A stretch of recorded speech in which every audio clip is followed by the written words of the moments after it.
I know, before you say anything, I can also be accused of jumping on the bandwagon with the title to a video like this. I mean, how much more clickbaity can I be? However, I do find the methodology in how Marks and Spencer's have launched their new food hall in Wrexham quite baffling. Marks and Spencer. They opened their first store in Wrexham in 1936. Yes, 1936. That year, when Jesse Owens did his thing in front of Hitler and Edward VIII abdicated from the throne, 3 years before the Second World War began. Just think about that. The history, the legacy, the many different shoppers through the years, through the ages, munching on traditional rationed fare and then countless Percy pigs. Initially on Hope Street, M&S have already moved in the town, city, to the arguably ill-fated Eagles Meadow shopping centre, somewhere I've covered in a previous video which is elsewhere on this channel, so have a gander if you can. Now, however, they've rebranded again to a food hall, which has received a mixed reception. No clothing, no cafe, so obviously no toilets. However, there are those who move with the times and accept the needs of a business to adapt to increase profits and keep their investors and shareholders happy. But is this another nail in the coffin for the town or city, whatever you want to call it, centre? What if you don't drive? It's on a retail park, and even if you are in possession of a vehicle, the area is already heavily congested at peak times. So, you're sat in M&S head office, spearheading the marketing campaign with the aim of appeasing the Wrexham masses, and you think. And you think again. And you think again. And this next point is fairly contentious, I appreciate that. Have Marks and Spencer conceded defeat to a fourth-tier Football League club? Is their customer demographic your typical Red Dragons fan? Despite being relatively close to the ground, is a brand partnership going to result in phenomenal matchday sales? Well, parking times are reduced on the day of a game on the park, so if you do fancy popping in and think a cheeky packet of Colin Caterpillars will qualify you to leave your motor whilst going to the match, expect a hefty fine on your return. A couple of points before I move on though. I am very positive and pro anything that can benefit where I live. I fully understand the history of Wrexham Football Club in the town too, and how it vastly supersedes Marks and Spencer in the time it has been established. However, the point I am trying to make, I suppose, is that when the club really needed help and nearly became extinct, and it wasn't that long ago, where were Marks and Spencers and the like then? It's great that they're supporting the club now, but let's be honest, it's not without a targeted return on their investment, is it? I know I'm an old cynic, and I should just be happy that positive things are going on in the town. And I repeat, I am. Okay. Let's take a look at some of the marketing campaign for the launch. My first impression of it was when this flyer arrived through my door. To be honest, I thought it was a leaflet advertising the football club. It's the right colour and die cut to give the impression of the club badge, which I find really bizarre. It doesn't tell me anything about the store, what features it has, how great it's going to be. Absolutely nothing. It does offer me a £5 off if I spend a whopping £50. Nah, I'm not sold. Not yet. So let's take a walk up there now, and I can show you some of the branding that has been their only real launch focus as far as I can tell. Obviously this is just an opinion, my opinion, and this video is purely for entertainment purposes. Any points raised are, to the best of my belief, true, and apologies if I get anything wrong or incorrect. I'm also going to show some news regarding the racecourse whilst I'm there, so keep watching. So here we are then at the site, well, the car park of the new Marks and Spencer's food hall in Wrexham. And this is what greets us really. These are the trolley bays.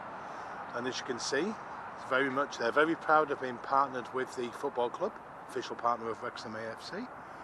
Okay, it's on all the bays. So let's have a little wander about. It's early in the morning, and what I thought I'd do is try and get up, make a bit of an effort so there's not people about on camera, and can get a bit of filming done without getting dirty looks. That's always good, isn't it? And having to move the camera left and right and so on. So ahead of us is the new M&S food hall. I've got to say, you know, all things considered, I've been in a couple of times, and what greets you when you do go in is a beautiful smell, a great smell of fresh baking, like they say you should do when you're selling a house. Get the old bread in the oven and the coffee on the stove, but yeah, you can tell they've put some work into the smells and the aesthetic. I mean, it does look really, really nice. Lots of colour in there, and they've got, as you can see, they've got the flowers. I don't know if you can see, but they've got a big floral display just to the left as well. So you've got baking smell that hits you, then the flowers as a secondary thing. So there we are. and it's really, really nice. And, you know, with their own brand, their own budget brand, and plenty of yellow stickers, if you're savvy enough, you can actually shop in Marx's, get quality stuff without having to break the bank. So that's my opinion. So I do actually quite like it. I never actually bought any clothing from Marx's. I think I might have done historically, you know, for work and things, but there you go. This is M&S Wrexham. So that's what we've got in terms of the branding. Very overtly Wrexham AFC oriented, which I'll talk about after. Again, I'm sure. Right, so we're just going to have a little wander now through this park, this retail park, towards a football ground. So I will just stop the video now and I will join it in a second, because there's not much really going on at this stage. Thought I'd show you this as well. So I've started a little bit quicker than I thought I would, but there you go. Wrexham has a new signing in the bus shelter, more M&S stuff. This is not just a partnership, this is an M&S partnership, you know. Yeah, there you go. The turf. I'll show you the plaque. You can see his little burger van as well, or somebody's burger van, eh? There you go. There's a plaque there.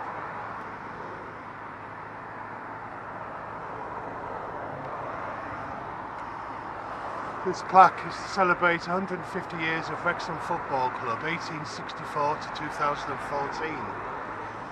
Okay, so there we are, that's how long the club's been there. So any argument I could have about Marks and Spencer's having a long history in the town, Stoke City, well, like I said in the intro,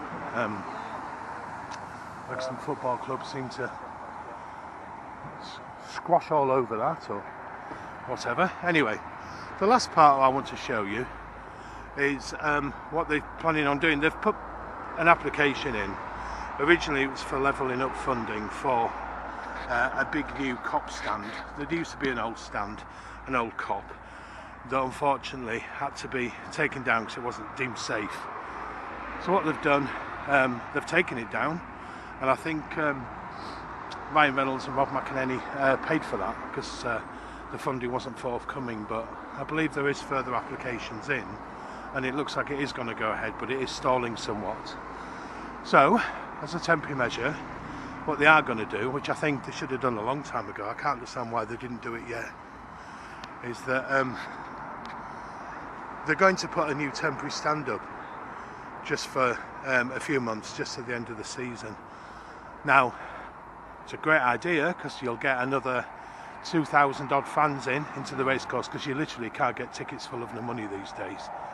You really can't, which is a shame, because a lot of the younger fans would like to see their club, especially when they watch the documentary and everything. So that's good. Now the downside, unfortunately, a couple of downsides is,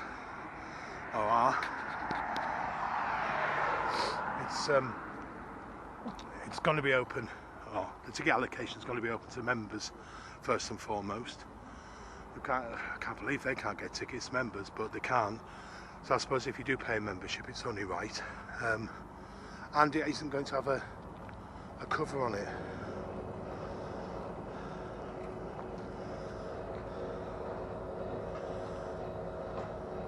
I thought I'd stop and just show you that. You can really get a good view of the ground from here, and you can see the construction of the stand just beginning to take shape. I'm sure they're putting in the foundations of that now. So there we are. So that's going up quite imminently, I think, before Christmas anyway. And we're in December now, so I think that'll be really good. So look, you know, I want to be positive. There's a lot of good stuff going on, and I don't want you to think I am being negative, but I just thought I'd make this little video and to show the synergy, I guess, between the football club and a brand like Marks and Spencer's.